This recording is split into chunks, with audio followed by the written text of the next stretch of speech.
I may be the only one who can tell this truth to the world, but I really cannot tell it in Hong Kong. Once I stand up, I will get disappeared. You know nothing. Over 18 million people have contracted coronavirus.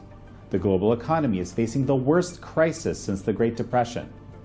And statistics say 700,000 people have died. But was all this preventable? Dr. Li Mengyan says in December 2019, she was told by her supervisor at the Hong Kong School of Public Health to investigate the mysterious virus that had emerged in Wuhan, China. So what did she uncover? And what was the cost of speaking out? This is American Thought Leaders, and I'm Yanya Kellick. Dr. Li Mengyan, such a pleasure to have you on American Thought Leaders. Thank you, Mr. Yang. Thank you for the invitation. Well, I feel very honored, actually, to be able to talk to you today. You came out of Hong Kong with an incredible story to tell. A little while ago, we know some of it. Some of it has been all over the U.S. And the television and so forth. We're going to do a bit of a deeper dive today. Sure. But before we do that, I want to find out from you. You know, the national security law just recently passed in Hong Kong, and I'm sure you've been thinking about that.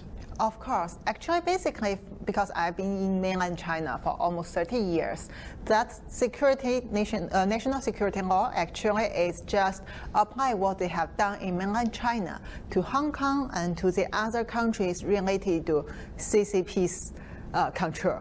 So simply you can understand it like this. What it can be done is already have done in China. So with this national security law, because you were working at the university in Hong Kong, right? Yes. At the lab in Hong Kong? Yeah. Would that have changed anything in terms of what you were able to do? Actually, Hong Kong was a free-speaking country. You can tell the things, you can check the things, have your own opinion. But since a Chinese Communist Party bring Hong Kong back from UK, and after 20 years, they're hardworking. So Hong Kong become a less and less freedom place, especially since the last year, the Hong Kong movement. What we know, if you try to question the government, you try to question something very unfair, very injustice have been done by the Hong Kong government, CCP government, you will get punished or even get disappeared. It's like all happened to the other Hong Kong protesters, even without the name left, and your family will get threatened, and no one dare to say this person existed. So that's the things now become worse because they use the law to show to the world that how powerful they are. And even you, I'm sure now if you take the Cathay Pacific airline and then you will be sent to somewhere and they want to question you because now you are doing something they don't like.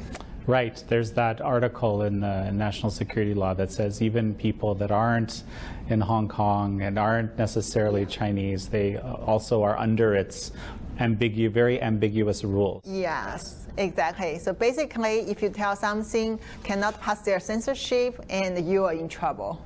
Yeah. So of course, we've mentioned this in a number of interviews before. Listen, tell me a little bit about your career. So, and like where you came from. I want to give a chance for our audience to kind of learn about you as a person. You said, you've lived in the mainland China for 30 years, very different from working, of course, in Hong Kong. But tell me a little bit how you got to your role, and maybe actually, why don't we start by what was your position when you left? Okay, when I left the University of Hong Kong School of Public Health, I was a postdoc fellow there. So I have finished my medical study and obtained my MD degree in China, and then moved to another university in Guangzhou to get my PhD in ophthalmology. And I was supposed to be the ophthalmology, a surgeon in China, but I want to pursue further research. So I moved to Hong Kong and changed my career to the School of Public Health, working on the virology, immunology, and vaccine development. And I've been in the WHO reference lab for 5 years. And I independently conduct the universal influenza vaccine project, and later after COVID-19 outbreak, except for my secret investigation representative of WHO, I also work on some other research related to clinical study and also the lab study about COVID-19. So, okay, this is interesting. So you were mostly focused on influenza at the beginning? Yes, because my lab is a WHO influenza H5 reference lab, but we are also the K-state emergency disease lab for China government. And also we conduct the surveillance for the zoonotic virus all over the world, like the SARS. At that time, my lab was the top lab who do this study, and now still the top coronavirus lab in the world. It is the top coronavirologists like Professor Malik Paris, Professor Guan Yi, Professor Liu Peng, and even Dr. K.Y. Yuan also work for the University of Hong Kong. So these are all the group of people who study coronavirus since back to 2003 and later moved to MERS. And this is the second type of the coronavirus we know who gave people some kind of bad effect and affect our global health. And later we moved to the COVID-19. So since COVID-19 come out, we also need to conduct this kind of research. And as the WHO reference lab, they need to report what they know about the global health surveillance things to WHO and to the world. That's why Professor Liu Peng at the early beginning asked me to do the secret investigation representative of WHO reference lab to my network back to mainland China because lack of information from China government. Okay, so you're basically saying that your boss, right? I just want to make sure we got everything. Your boss asked you to conduct an investigation a little bit hidden, like you said, secret. Now, why did such an investigation need to be hidden? Because he know he cannot get official information from the China government. That means, as a smart way, government doesn't want you to know that. But he has to write some report, at least to Hong Kong government, and also as WHO consultant, he want to know more about this. So that's why he asked me to do the investigation in secret in case this gives us trouble. We cannot be publicly do that. Interesting. Okay, so tell me a little bit about how this played out. So, and maybe the timeline, right? When are you first becoming aware of this virus, of this unknown virus? When are you becoming aware that it has lethality, that it's human-to-human transmissible? Tell me a little bit about that.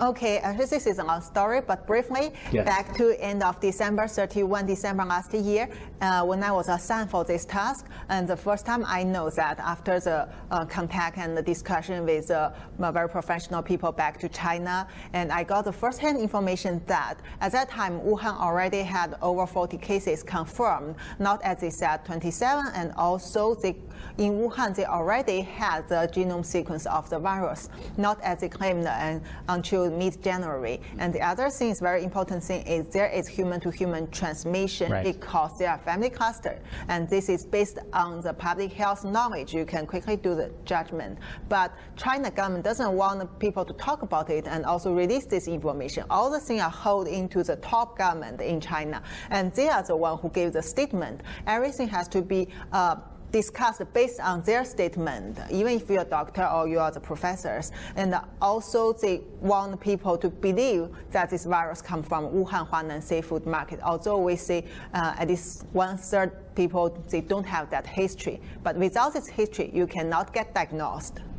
So you're describing the sort of the inconsistencies you found talking to the different people in your network, that the inconsistencies compared to the official party line, so to speak. Exactly. And I reported immediately back to Professor Liu Peng, and he wanted me to keep silence. And later, actually, he himself also contacted one of those professional persons and to get more information. And I can quote his word as, now you don't need to do this, and that was 3rd January. He said, I can directly contact them and I have to protect them. Protect means they know this is illegal according to Chinese invisible security state law, So until mid-January, 16 January, I was again assigned for this task for almost 2 weeks. Actually, Liu Peng, he had his own way to know what happened in China, and I was put aside. So I tried to get information by myself, but also at that time, since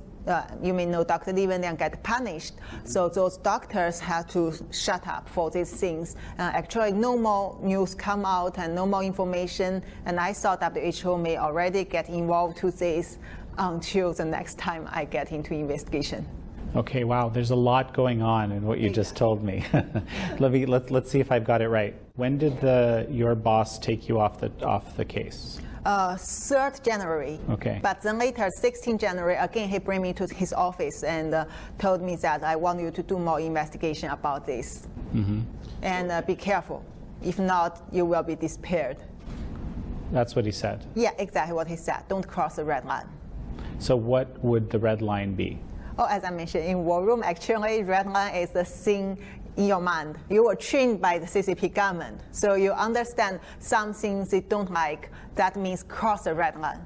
So you cannot say the red line. You have to make judgment by yourself. That means in case you cross it by accident, you have to face to the risk. So the safest thing is you get far away from it. So that's why people keep silence.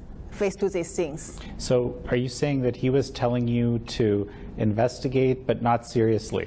No, I think let me explain it. So for our Chinese culture under CCP rule, we understand that is something he as the WHO consultant want me to do.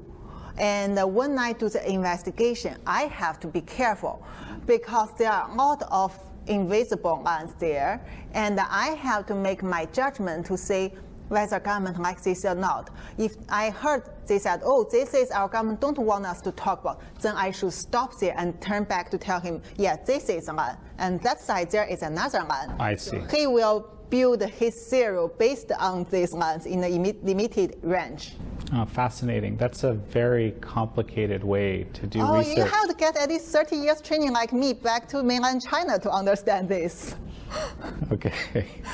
At what point did you become convinced that there was human-to-human transmission? Early January, as I said. Mm-hmm. So from 31 December, I know Wuhan already knows that. And also our government tried to deliver this sample to Beijing to do further test. I mean, basically that means they can postpone the time to publish the result.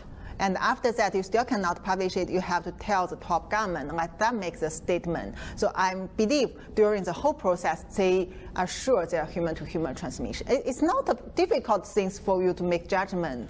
So you see the history of the disease. You see people's travel history, see how they may get the contact to the patient and get infected. So these things are the very basic fact you can get when you talk to the patient.